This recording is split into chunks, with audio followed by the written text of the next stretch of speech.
कहते हैं मेरे मन मूर्खा भाई, गुरु बिन जागा कौन सी घाटी। मेरा मन मूर्खा भाई, गुरु बिन जागा कौन सी घाटी। फिर कहते हैं बैल बने कंगाल का, तेरे कड़पा बाजा लाठी। मेरा मन मूर्खा भाई, गुरु बिन जागा कौन सी घाटी। जिन्होंने यहाँ पूर्ण संत नहीं, गुरु नहीं बनाया, तो यहां से जो प्राणी जाता उसका कोई वारिस नहीं होता, आगे संभालने वाला नहीं होता। जैसे कहते हैं वैश्या के कोई पुत्र हो जावे, वो किसको पिता कहेगा।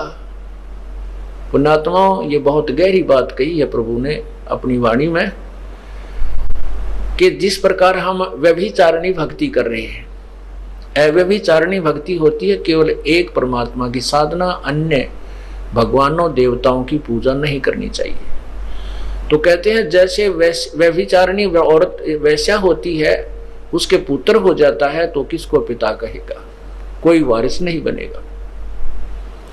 तो इसी प्रकार जिन्होंने पूर्ण संत और एक प्रभु की साधना नहीं की, वो साधक भी और जो साधना नहीं करते वो भी, चाहे कितने धनपति हैं, कितने उनके पास संपत्ति है और कितने ही वो माया में लीन है, कितनी माया उनके पास है, यहां से जाएंगे तो कहते हैं आगे जाकर उनका कोई ठिकाना नहीं। आगे गए ना बावड़े, रहते भी सब जाही, बिन साहेब की बंदगी कहीं ठोर ठिकाना नहीं। जैसे मोती, जैसा मोती ओस का, ऐसी तेरी आवे, गरीबदास कर बंदगी भाई भौर ना ऐसा दाव। ऐसा दाव, ऐसा मौका, ऐसा चांस मनुष्य शरीर और फिर ये तत्व ज्ञान, और अब भी तुम पीछे रहोगे। कहते फिर परमात्मा ना संभाले तुमने कई हजारों वर्षों तक,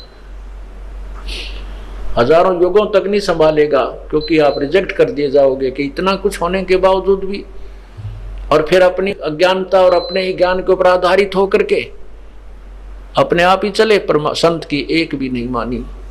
क्यों कुछ दिनों के बाद परमात्मा इतना सुख दे देता है, यूं सोचा है बस मौज माजरी है।